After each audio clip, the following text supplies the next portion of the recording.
All right guys, welcome back again to my YouTube channel Education Academy and in today's video हम लोग बात करेंगे law of demand के बारे में। बट आगे बढ़ने से पहले I would like to thank you all. आप लोगों ने मेरी पिछली 2 वीडियो को बहुत ही लाइक किया और सपोर्ट किया। और अगर आप लोगों को आगे बढ़ने से पहले मेरे नए व्यूअर्स से रिक्वेस्ट है, अगर आपको मेरा काम पसंद आता है तो प्लीज़ मेरे चैनल को सब्सक्राइब करिए और वीडियोस को लाइक करिए, शेयर करिए। और अगर नहीं पसंद आता तो प्लीज़ डिसलाइक भी करिए, कोई प्रॉब्लम नहीं। और अपने कमेंट्स को सजेशन से बताइए। चलिए अब हम लोग शुरुआत करते हैं लॉ ऑफ डिमांड को समझने की। पिछली वीडियो में हम लोगों ने डिटर्मिनेंट्स ऑफ डिमांड को अच्छे से समझ लिया था। एक बार उसका केवल रिकैप कर लेते हैं हम लोग आपकी नॉलेज के लिए। तो डिटर्मिनेंट्स ऑफ डिमांड या फैक्टर्स अफेक्टिंग डिमांड में पहला था प्राइस ऑफ द कमोडिटी, जिसके बारे में हमको पता था कोई सामान की प्राइस अगर घट जाएगी तो उस सामान की डिमांड बढ़ जाएगी, और किसी सामान की प्राइस अगर बढ़ जाएगी तो रिस्पॉन्स में उस कमोडिटी की डिमांड जो होगी वो घट जाएगी। ऐसा क्यों होता है मेरे ख्याल से क्वाइट क्लियर होगा आप लोगों को, अगर नहीं तो पिछली वीडियो से देख लीजिए। दूसरा था income of the consumer. Income के साथ पॉजिटिव रिलेशनशिप होता है डिमांड का। कंज्यूमर की इनकम अगर बढ़ जाएगी तो कंज्यूमर की डिमांड भी बढ़ जाएगी। जाहिर सी बात है, अगर आपके पास पैसे बढ़ गए, आपकी इनकम बढ़ गई तो आप ज़्यादा चीज़ों की डिमांड करेंगे। और on the other hand income के घट जाने पर डिमांड भी घट जाएगी। ओके। तीसरा डिटर्मिनेंट था प्राइसेस ऑफ रिलेटेड गुड्स। 2 तरह के होते हैं रिलेटेड गुड्स, सब्सटीट्यूट और कॉम्प्लीमेंट्री। इसके बारे में डिटेल डिस्कशन लास्ट वीडियो में किया है, वहाँ से देख लीजिए। चौथा है consumers taste and preferences. Consumer की पसंद, इसके बारे में बहुत सिंपल सी बात है। कंज्यूमर किसी चीज़ को पसंद करेगा तो उसकी डिमांड बढ़ जाएगी, किसी चीज़ को पसंद कम करेगा तो उसकी डिमांड घट जाएगी। पांचवा consumers expectation about future prices. Consumer किसी कमोडिटी की फ्यूचर प्राइस के बारे में क्या एक्सपेक्टेशन रखता है, इसका भी उस चीज़ की डिमांड के ऊपर असर पड़ेगा। एग्जाम्पल के तौर पर अगर हमको लगता है कोई पर्टिकुलर खाने की चीज़, आप कह लीजिए कि ऑनियन है एंड एट प्रेजेंट ऑनियन बिक रही है 150 रुपीज़ किलोग्राम, और आपको लगता है कि एक हफ्ते के बाद ये ऑनियन की प्राइस 150 से घट के 50 रुपीज़ हो जाएगी, तो एट प्रेजेंट आप क्या करेंगे, ऑनियन का कंजम्पशन थोड़ा घटा देंगे। तो कंज्यूमर की एक्सपेक्टेशन जो होगी फ्यूचर प्राइस के ऊपर, उसका भी आज प्रेजेंट डिमांड के ऊपर फ़र्क पड़ता है। प्रेजेंट अगर आप एक्सपेक्टेशन कर रहे हैं किसी चीज़ की फ्यूचर में प्राइस बढ़ेगी तो आज आप प्रेजेंट में उस चीज़ की डिमांड बढ़ा देंगे ताकि फ्यूचर में उसको ना खरीदना पड़े। और अगर आप एक्सपेक्टेशन कर रहे हैं कि फ्यूचर में किसी चीज़ की प्राइस घटने वाली है तो आप प्रेजेंट में उस कमोडिटी की डिमांड घटा देंगे। क्यों? ताकि जब फ्यूचर में उसकी प्राइस कम हो जाए आप तब उसको खरीदें। तो ये हो गया। छठवां है पॉपुलेशन साइज़। पॉपुलेशन साइज़ बड़ा होगा तो डिमांड ज़्यादा होगी, पॉपुलेशन साइज़ कम हो जाएगा तो डिमांड भी कम होगी। तो ये हो गए सारे के सारे डिटर्मिनेंट्स। चलते हैं लॉ ऑफ डिमांड के ऊपर। लॉ ऑफ डिमांड कहता है other things remaining constant, quantity demanded of A commodity increases. यहाँ पर क्वांटिटी डिमांडेड वर्ड जो है इसका मतलब यहाँ पर डिमांड ही है। Quantity demanded of A commodity increases when it's price falls. अगर प्राइस घटेगी तो क्वांटिटी डिमांडेड बढ़ जाएगी। And on the other hand when its price falls and decreases when its price rises, quantity demanded घट जाएगी अगर price बढ़ेगी। तो ये एक बहुत सिंपल सी बात कहता है लॉ ऑफ डिमांड। पूरी इकोनॉमिक्स का सबसे सिंपल चीज़ है लॉ ऑफ डिमांड को समझना। और अगर आप इस एक फेनोमेना को समझ जाएंगे तो डेफिनेटली आने वाली वीडियोस में आप लोगों को टॉपिक्स को समझने में बहुत ही ज़्यादा आसानी हो जाएगी। तो लॉ ऑफ डिमांड क्या कहता है? प्राइस घटेगी तो डिमांड बढ़ जाएगी, प्राइस बढ़ गई तो रिस्पॉन्स में डिमांड घट जाएगी। ये बात कहता है लॉ ऑफ डिमांड। मगर लॉ ऑफ डिमांड में सिर्फ इतनी सी बात नहीं, कुछ चीज़ें हैं, इसके कुछ अजम्पशंस हैं। अजम्पशंस क्या हैं? हम लोगों ने डिटर्मिनेंट्स पढ़े थे, प्राइस, इनकम, रिलेटेड गुड्स की prices, consumer taste and preference and etcetera etcetera. ये 6 अजम्पशन डिटर्मिनेंट्स हम लोगों ने पढ़े थे। अब हम लोग जब लॉ ऑफ डिमांड को पढ़ेंगे तो लॉ ऑफ डिमांड सिर्फ और सिर्फ प्राइस और डिमांड के बीच में क्या रिलेशनशिप है उसी रिलेशनशिप को बताता है, इस्टेब्लिश करता है। लॉ ऑफ डिमांड कहता है कि price of a commodity and demand of the commodity के बीच में इन्वर्स रिलेशनशिप है। मगर इस रिलेशनशिप को सही से फॉर्मुलेट होने के लिए लॉ ऑफ डिमांड अज्यूम कर लेता है कि ये सारी की सारी चीज़ें कांस्टेंट रहेंगी, यानी कि कंज्यूमर की इनकम में कोई चेंज नहीं होगा। अगर रिलेटेड गुड्स कुछ हैं तो उनकी प्राइसेस में कोई चेंज नहीं होगा। कंज्यूमर की पसंद में, टेस्ट में उससे कोई चेंज नहीं हो रहा है। कंज्यूमर फ्यूचर प्राइसेस में कोई चेंज भी एक्सपेक्ट नहीं कर रहा है। और वो पॉपुलेशन साइज़ जिस इकॉनमी की है उसमें भी किसी भी प्रकार का कोई चेंज नहीं हो रहा है, यानी कि ये सारे फैक्टर्स कांस्टेंट हैं। यही फैक्टर्स में जो हम लोग कहते हैं कि no change in all the determinants except price, इन्हीं को हम लोग अजम्पशंस कह सकते हैं। तो अगर अजम्पशंस लिखने की बात आए तो आप लिख सकते हैं no change in income of the consumer, no change in prices of related goods, no change in consumers' taste and preferences, no change in consumer expectations about the future prices and no change in population size। यही हो गया इसका assumptions। assumptions quite clear हो जाना चाहिए अब आप लोगों को। एक बार मैं फिर से बता देता हूँ एग्जाम्पल के साथ। अगर हम लोग ये मान कर ना चलें कि इन सारी चीज़ें कांस्टेंट हैं तो इस सिचुएशन में लॉ ऑफ डिमांड इनऑपरेटिव हो जाएगा, काम ना करेगा। कैसे हो जाएगा, बस केवल एक एग्जाम्पल मैं दूंगा। सपोज कर लेते हैं किसी कमोडिटी की प्राइस जो है वो बढ़ गई, तो रिस्पॉन्स में उसकी डिमांड घटनी चाहिए। But at the same time अगर इनकम भी कंज्यूमर की बढ़ गई है तो क्या उस चीज़ की डिमांड घटेगी? भाई सामान महंगा तो हुआ है मगर कंज्यूमर की परचेज करने की कैपेसिटी भी तो बढ़ गई है, तो इस सिचुएशन में उस सामान की डिमांड नहीं घटेगी, तो लॉ ऑफ डिमांड इनऑपरेटिव हो जाएगा। तो लॉ ऑफ डिमांड सिर्फ और सिर्फ हमें बताता है relationship between price and demand, और दो चीज़ों की रिलेशनशिप को, इन दो चीज़ों की रिलेशनशिप को समझने के लिए हम लोगों को बाकी सारे फैक्टर्स को कांस्टेंट मानना पड़ता है, तभी जाकर हम लोग सही से प्राइस और डिमांड के बीच की रिलेशनशिप को समझ जाते हैं। कांस्टेंट हम लोग इसलिए मानते हैं ताकि बाकी किसी भी फैक्टर से किसी भी तरह का इंटरफेरेंस ना हो between the relationship of price and demand.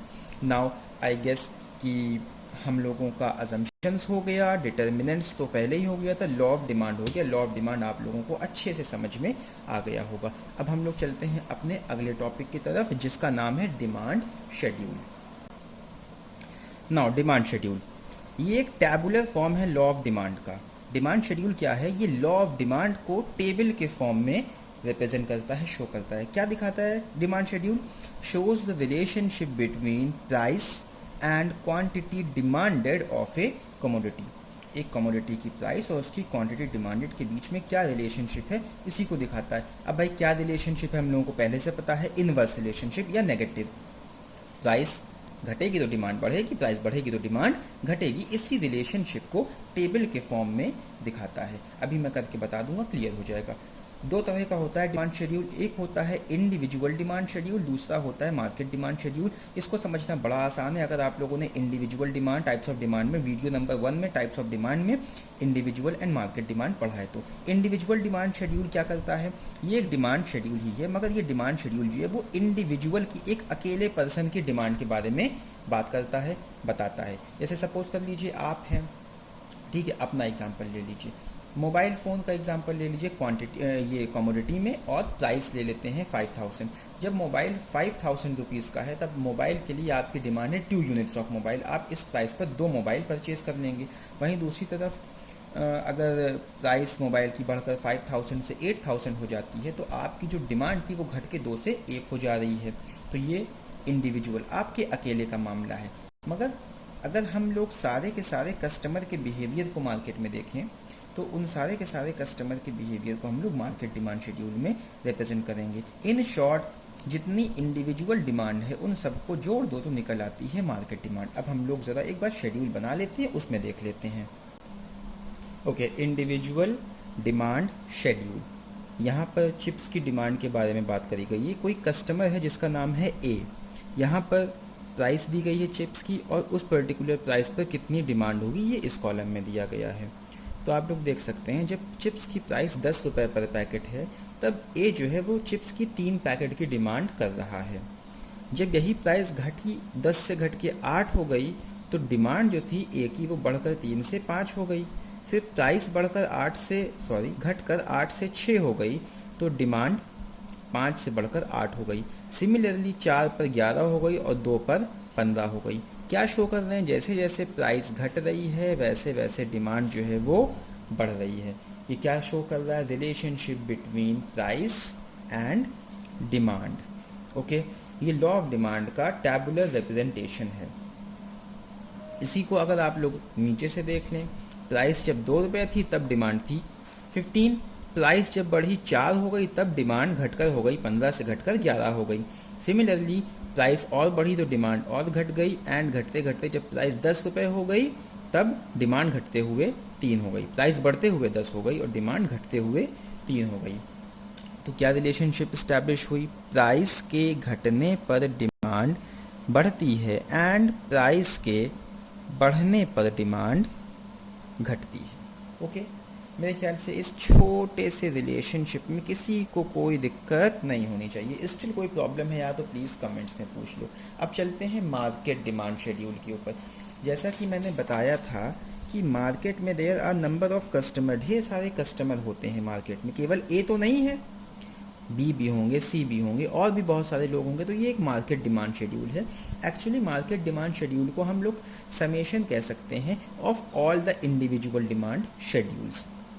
अब बात कर लेते हैं हम लोग मार्केट डिमांड शेड्यूल की। प्राइस वही हम लोग मान लें 10, 8, 6, 4, 2, और ये तो क्वांटिटी डिमांडेड बाई कस्टमर ए की तो वही रहेगी 3, 5, 8, 11, 15 इन डिफरेंट प्राइसेस पर। अब आया कस्टमर बी। भाई हर इंसान की अपनी अपनी अलग परचेजिंग पावर होती है, अपनी अलग अलग रिक्वायरमेंट्स होती हैं, और गुड्स की अहमियत भी अलग अलग लोगों के लिए अलग होती है। तो सबकी क्वांटिटी डिमांडेड भी डिफरेंट होगी। बी जो है वो 10 रुपये की कीमत पर 4 यूनिट जो है डिमांड कर रहे हैं, एंड सी भी 4 यूनिट डिमांड कर रहे हैं। सिमिलरली जब प्राइस घटी तो डिमांड ए की तो बढ़कर 5 हो गई, बी की बढ़कर 7 हो गई, एंड सी की बढ़कर 4 से 8 हो गई। ओके, इसी तरह से प्राइस जैसे जैसे घट रही है वैसे वैसे सबकी डिमांड आप लोग देखिए बढ़ती चली जा रही। 8, 9, 12, फिर बढ़ के 11 हुई, बी की 12 हो गई, बढ़कर सी की 16 हो गई। सिमिलरली 2 रुपये की प्राइस पर ये हो गई। अब ये तो हो गया इंडिविजुअल डिमांड शेड्यूल ए के लिए।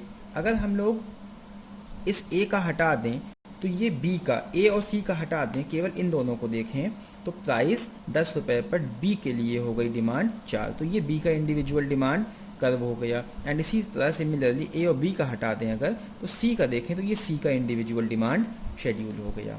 बट हम लोग तो मार्केट डिमांड शेड्यूल देख रहे हैं, पढ़ रहे हैं। तो अगर हम लोग ये मानकर चल रहे हैं कि एक मार्केट में केवल 3 कस्टमर हैं जिनका नाम है ए, बी और सी, तो ये तीनों मिलकर जितनी डिमांड करेंगे, ये सारे के सारे मिलकर जितनी डिमांड करेंगे वो होगी पूरे मार्केट की डिमांड। मार्केट में 3 लोग हैं, ए, बी और सी। ए की डिमांड है 3, बी की डिमांड है 4, सी की डिमांड है 4। तो ए प्लस बी प्लस सी तीनों की डिमांड को जोड़ दिया तो डिमांड मार्केट में हो गई चिप्स के लिए 11। यानी कि 10 रुपये की प्राइस पर पूरी मार्केट में 11 पैकेट चिप्स बिकेंगी। सिमिलरली प्राइस घट गई तो मार्केट डिमांड बढ़ के 20 हो गई, फिर 29 हो गई, फिर 39 हो गई, एंड देन 52 हो गई। तो ये हो गया हमारा market demand schedule. I hope कि इंडिविजुअल डिमांड शेड्यूल और मार्केट डिमांड शेड्यूल आप लोग समझ गए होंगे। अब हम लोग चलते हैं इंडिविजुअल डिमांड कर्व और मार्केट डिमांड कर्व के ऊपर। ओके, तो डिमांड कर्व के बारे में पता हो गया कि लॉ ऑफ डिमांड का ये ग्राफिकल रिप्रेजेंटेशन है। और हम लोग क्या करते हैं, इंडिविजुअल डिमांड, ये जो शेड्यूल है, इसी शेड्यूल को जब हम लोग एक कर्व के ऊपर रिप्रेजेंट करते हैं, इसको हम लोग कहते हैं डिमांड शेड्यूल। अगर इंडिविजुअल डिमांड शेड्यूल को हम लोग कर्व के ऊपर रिप्रेजेंट कर रहे हैं तो इसको हम लोग बोलेंगे इंडिविजुअल डिमांड कर्व। अगर मार्केट डिमांड को कर रहे हैं तो बोलेंगे मार्केट डिमांड कर्व। बहरहाल यहाँ पर हम लोगों ने बनाया है इंडिविजुअल डिमांड कर्व। मैं यहाँ पर आप लोगों को बना कर दिखा देता हूँ ताकि कोई कन्फ्यूजन ना रहे रिगार्डिंग कैसे बनाया जाएगा। तो कर्व तो जानते हो कैसे बनता है, एक एक्स एक्सिस होता है, दूसरा वाई एक्सिस होता है। वाई एक्सिस पर हमेशा हम लोग प्राइस को डिनोट करते हैं, एक्स एक्सिस को के ऊपर लिखते हैं क्वांटिटी डिमांडेड। यहाँ ए कस्टमर की बात हो रही है इसलिए क्वांटिटी डिमांडेड बाई कस्टमर ए।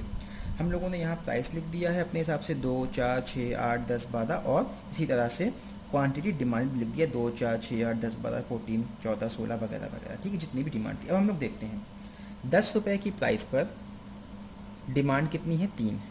तो प्राइस 10 रुपये है और डिमांड कितनी है, 3। 2 और 4 के बीच में ये 3 आएगा तो यहाँ पर हम लोग मार्क कर देते हैं 3 इसके बीच में। ओके, इसकी बिल्कुल लाइन में। उसके बाद अगला देखते हैं 8 रुपये की प्राइस पर डिमांड कितनी है, 5। 4 और 6 के बीच में 5 आएगा। 8 रुपये के बीच में प्राइस डिमांड कितनी है, 5। तो प्राइस 8 रुपये, डिमांड 5 की। प्राइस 8 रुपये, डिमांड और 5 की है। यहाँ पर 3 लिख देते हैं, यहाँ पर 5। ओके, प्राइस जब घट कर 6 रुपये हो गई तब डिमांड बढ़कर हो गई 8। प्राइस घट कर 6 रुपये हो गई, डिमांड बढ़कर हो गई 8। यहाँ पर हम लोग मार्क कर देते हैं, देखिए। ओके, फिर प्राइस घट के 4 हो गई तो डिमांड बढ़कर हो गई 11। प्राइस 4 हो गई तो डिमांड 11। 10 और 12 के बीच में 11 आएगा, ये 11 यहाँ पे लिख देते हैं। 4 पर ये 11। ओके, और प्राइस 2 रुपये हो गई तो डिमांड हो गई 15। तो 2 रुपये पर 15, ये इन दोनों के बीच में आएगा 15। ओके, ये डॉट्स बन गए। इन डॉट्स को जब हम लोग कनेक्ट कर देंगे, देखिए यहाँ से हमने इसको ऐसे कनेक्ट किया, फिर ये कनेक्ट किया, फिर ये आप लोग देख सकते हैं कि एक लाइन ऊपर से नीचे की तरफ आ गई है।